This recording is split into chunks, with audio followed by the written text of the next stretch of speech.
Do you struggle to grade log footage? Or perhaps you've never shot log footage because it seems too complicated. Well, in this video, we'll show you how to grade log footage, making it easy to get professional results. While I'm using Canon Log 2 from the R5 Mark II, the principles and techniques I'll apply will work with whether you're grading N-Log, S-Log, C-Log, or any other log profile, because the tools are the same. But before we get to the details, please subscribe to this channel. It doesn't cost you anything, helps this channel grow, and keeps you up to date on the latest camera coverage.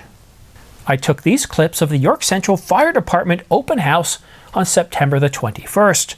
The log footage looks flat, and some clips, like this one, look completely washed out. It really does look like I'm clipping the highlights, but after grading, the footage comes to life. And the reason I overexposed this clip, well, it's going to be more evident when I grade the clip later in this video. But first, we need to balance the footage. Getting the right balance can be difficult in some lighting conditions or scenarios. Too much green or dark scenes are definitely a challenge. I use the Calibrate Passport for Video color card to remove these challenges. The first step to balancing is to use a draw mask to isolate middle gray, and the scopes are essential to this entire process. I use the waveform and RGB parade to balance middle gray. In most situations, minor adjustments are required. I often use tint, but sometimes I use the color wheels to bring everything into balance. And with this process complete, and turning off the draw mask, you're unlikely to see much of a difference, at least until we correct the contrast and the chroma. Expanding the mask to include black, middle gray, and the highlights, this is going to add contrast back to our footage. I'm not looking for perfection because each clip that we're going to grade will require some adjustments. For the shadows, it's important to bring the waveform down to where it touches, well, almost touches 0 IRE. And the highlights, well, you want to bring them up until just before they're clipping, somewhere between 90 and 100 IRE. And the midtones, well, that depends on the footage. Most of the times I'm bringing them down just a little, whereas other times I'm bringing them up. Now that we've completed this process, when we turn off the draw mask, the luminance looks better. We've got contrast, but the footage lacks color or chroma.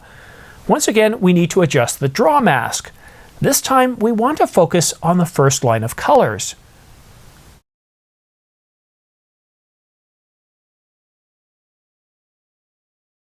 And we need to change the scope to vector scope.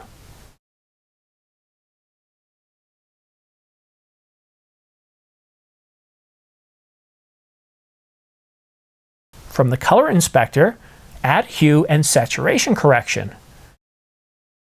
We need to add control points along the 6 vertical lines for hue versus saturation and hue versus hue.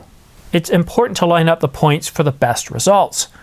Hue versus saturation, it corrects and aligns the colors to how they appear. Your oranges looking orange instead of looking red. Your skin tones looking natural instead of having a green or magenta tint. We've already balanced the luminance, and now we're focusing on getting the colors correct. Notice how I'm aligning the color to the reference point. For best results, the color opposite to the one you're adjusting should be square. And the last step, well, that's hue versus hue. And this adjusts the saturation. Aim to adjust the vector scope so that the line meets about halfway between the center and the color marker on the edge. It's the same process for adjusting hue versus saturation. I do recommend holding down the Shift key to keep the adjustment centered along the Y-axis.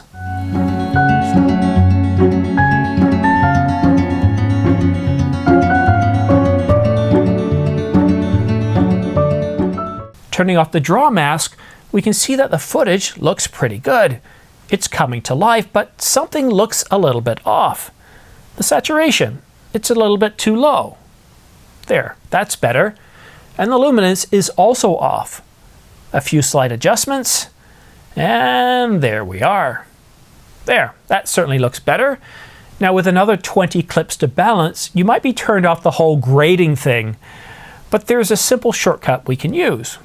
Since we've already graded one clip, since we've done the luminance and the chroma, All we have to do is copy that clip and then paste the attributes. In Final Cut Pro, that's using Shift-Control-V. We won't need to adjust the chroma because the outside color temperature hasn't changed. We will need to adjust the luminance and the saturation just a little bit, like we did in the previous clip. Simply repeat the process for the rest of the clips. But do you remember that one clip I showed you right at the beginning? At the beginning of our luminance and chroma balancing journey? How the footage out of the camera looked overexposed. When I shot this clip, I made sure that the highlights didn't clip. But keep in mind, we're using the luminance balancing attributes from the previous clip. We need to reset the luminance attributes, bring down the highlights, then the shadows, then bring down the midtones. And never start with the midtones, you're just going to run into all sorts of problems. And whenever shooting in low light, again, always raise the highlights and raise them as high as you can without clipping. Use waveforms, false colors, histograms, whatever it is to ensure that you don't clip those highlights for best results. Again, the footage will look overexposed like my clip does, but once graded, the footage will look amazing. But just don't forget to use your exposure tools to get the best results. Waveforms, histograms, and false colors within the camera, and of course make sure you have a color balancing card. But everything I did here in this video, in this how-to, was made possible because of a simple color card. Without that, I would have spent an awful lot of time guessing and making adjustments. I could have spent hours on that single clip. And when you get your color card, I recommend shooting the color card in different scenes on a given shoot. Sometimes the card isn't held properly, providing glare, or the light is off some way. And if you try and balance using that card, you're not going to get good results. Get multiple reference points. It's going to guarantee you good results. But before we go, I want to impart another useful tip. Once you're happy with the graded footage, copy the clip to a template library. Rename it to Cloudy with the name of the camera and the log profile. Next time you shoot an event in the same lighting conditions, you won't even need the color card. Just simply copy the color attributes from the template and you're good to go. All you might need to do is make a minor adjustments to the luminance. And once you've captured all those scenarios you normally shoot, you'll rarely need to bring out the color card again. That is, of course, unless you get a new camera or change your log profile. I'm in the process of updating my template as I've only had the R5 Mark II for a month.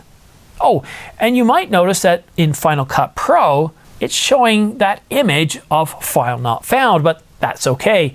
You see, I deleted all the source footage of the underlying clip, but all the attributes are still present. That clip, despite not having the original media, still holds all the important luminance chroma information as well as other formatting changes that I made. And while I made this seem easy, balancing log footage does take a bit of getting used to. But using these tips will make the process a lot more enjoyable and definitely rewarding. Log footage looks a lot better and is more forgiving. The color grading card I use is the Calibrate Video Passport for Video. It's small enough to fit into your pocket and occasionally goes on sale for $100. But I do have one question for you. Did this how-to help you? Let me know in the comment section down below. Thanks for watching, and we'll see you again next time.